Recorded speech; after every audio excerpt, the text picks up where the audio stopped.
Well, I guess while we're sitting here waiting for a train in Muncie, Indiana, I think it might be time to go recut a video that failed to load. So, what do the Emperor's New Clothes, the Maytag repairmen, and butterflies have in common?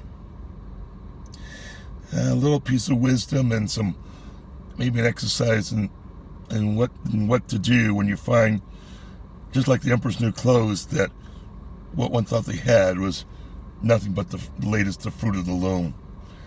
On a hopeful episode, though, Brother Mark, Turner Syndrome, Butterflies in Life. We all know the story of the Emperor's New Clothes, and if you're not familiar with it, let me kind of give a little background at it.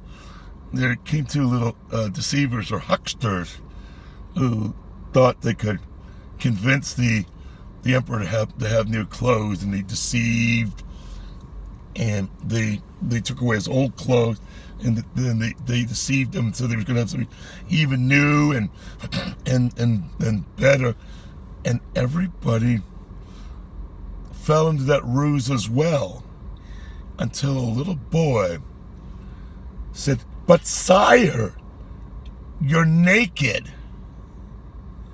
Oof.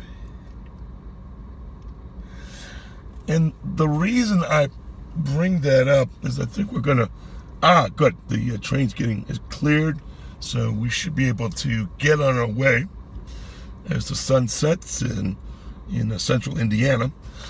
But after that, I think we're going to, okay, good, a little delay. I'm definitely have to stop for coffee because it's going to be late before I get back to Columbus. But there is a process known as snapping. And the reason I bring this up is that in the past couple of years, there's the safety net that is which should be part of the Turner Syndrome community due to the cyberbullying was broken. And it was and a lot of people were felt to be unsafe and attacked. So, and a lot of people, though, finding themselves got caught up in the rhetoric. There was a lot of rhetoric of who I am and false rumors and slanders. You've heard it. I mean, I can make jokes. I can make the jokes about my mom. The rumor thing that my mom lived in Des Moines and wore army boots, and we know the whole thing. And a lot of people were getting caught in the rhetoric, but not knowing why. And when a lot of people started to kind of smarten up to it, then they went, wait a minute. So,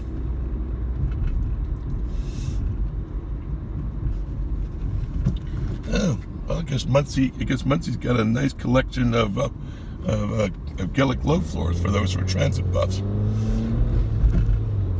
But what happens when one feels they've been had? That they've been cheated, or they find that what they thought they were doing was nothing but the latest of fruit of the loom. There's a lot of shame, and a lot of embarrassment, and a lot of anger. That's part of that. So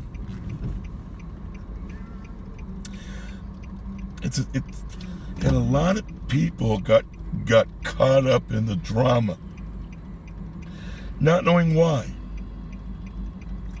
I mean, it started with one person having a resentment about my support of the butterflies, and decided to act out in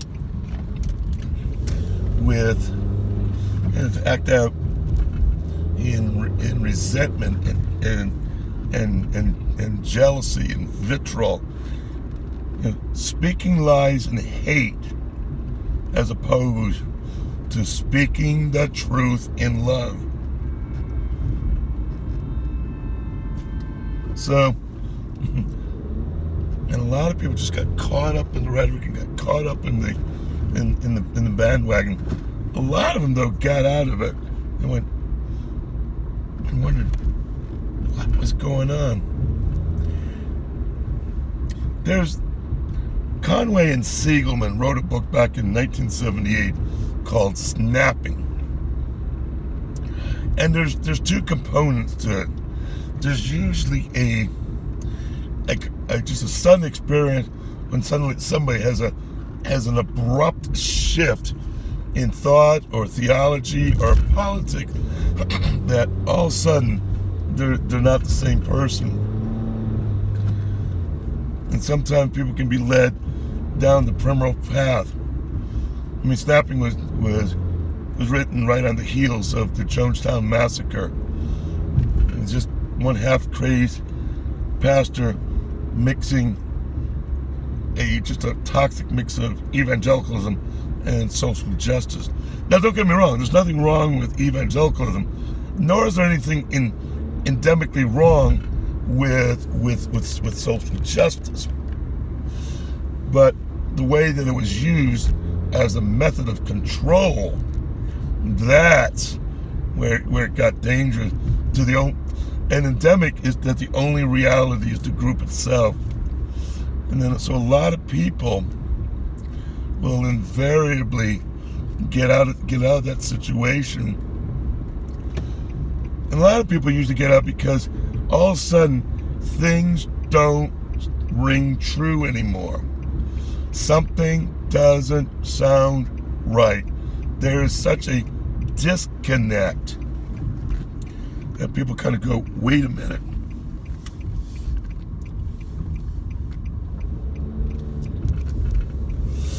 And that's what usually happens. A lot of people get caught up in the rhetoric going, all right.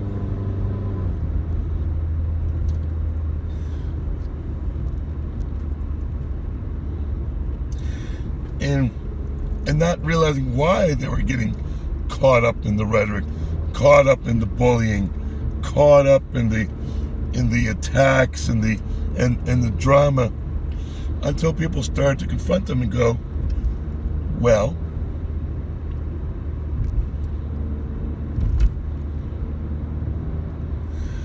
and when people are confronted with the facts of what's really going on, and just simple things like, well, did you check the background record?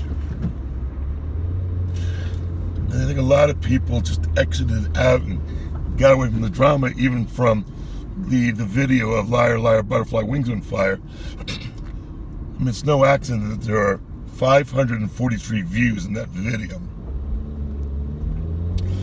So,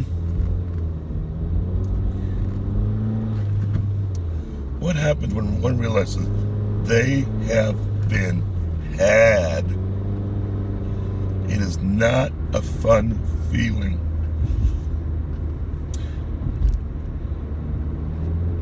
I think another movie that really demonstrates how deceptive this can be was a movie called The Wave.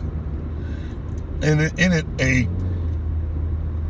high school teacher from San Jose decided to set up a group, and he caused division among the group. But he hid information, and to speed things up, said, "Now tomorrow night, you're gonna meet our new leader of the Wave." And they revealed it. It was Hitler. The point: check your facts, do your research, don't be naive. And I thought I was doing, and I've been there too, and I'm guilty of it. But the reason I bring this up is that a lot of butterflies were getting caught in the rhetoric, and think they were, and then all of a sudden, it's addicting. It's hard to break. I mean, anybody can fall into a neo-Nazi group. Anybody can fall into a abusive religious group. Anybody can fall into a political group or a mind therapy cult. Does that mean that people are weak? Well, some people are vulnerable. That's true. It might be vulnerable and more susceptible. But you know what? Magicians do deception for a living. But that's for entertainment. And I'm fine, and some evangelicals are going to disagree with me on this one, but for the sake of analogy, I'm fine with spending my $10 to see somebody pull a rabbit out of a hat. But when there's control in one's environment, that one has lost their personal autonomy and is saying, he's an ABC, he's an ABC, he's a 1, 2, 3, and not being able to listen and just getting caught in the rhetoric. It's a hypnotic rhetoric. He's an ABC, he's a 1, 2, 3, and not knowing why. Eventually, the reality hits. So what I want to do is talk about the other part of snapping, because I think there are going to be people in the Turner Syndrome community who are going along for a ride, not realizing the damage they would cause themselves or others, and not realizing who was behind it, what the objectives were, and somehow the process of trying to protest against one person's involvement in the Turner Syndrome community, one, took away the safety net, but it also got people in some very unsound doctrine and some very unsound rhetoric that not like I got hurt. If it's just me, I'd say, forget it, I'll pack up and go. But that the only reality were the bullies, and if you dare go against the bullies, then you're in for a lot of pummeling. And I talked to a lot of sisters who were just absolutely pummeled. And I think now the reality is starting to come out. And there is a process, and I just want to warn, some butterflies may experience another thing that's called snapping. In AA, you say it's coming to a moment of clarity. Inevitably, there's going to be a situation where, even though one tries to deny what they're doing and rationalize and minimize it, finally there comes a point where the reality of what they were doing or what was done to them is going to hit. It's like a light switch comes on, and there's just no denying it, and then all of a sudden, kablam. It is jarring. And if you find yourself in a situation, reach out to any of us in the Turner Syndrome community, reach out to any of the Turner Syndrome organizations. You can reach out to me because I know what it looks like. You're safe. I will do everything. If you come and you realize you've been had, or you realize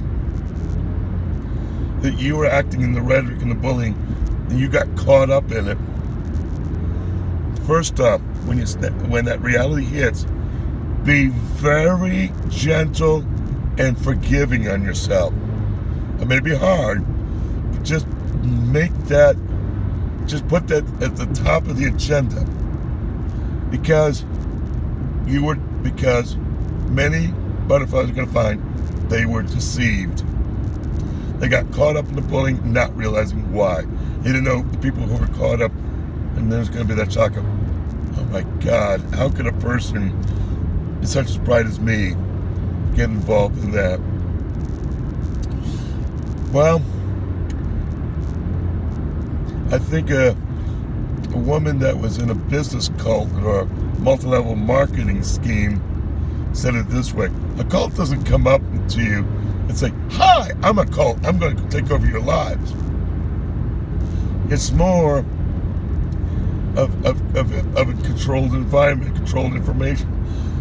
I mean, there's a closed environment, information is hidden, as opposed to an open, supportive, transparent environment where what you see is what you get, and you can speak in. I mean, stuff we shouldn't share over social media, but in confidential, safe, supportive, non-judgmental communities. And when one realizes, okay, that I'm not terminally unique. In addition to the Turner Syndrome professional organizations, I would also commend to you a group called the International Cultic Studies Association.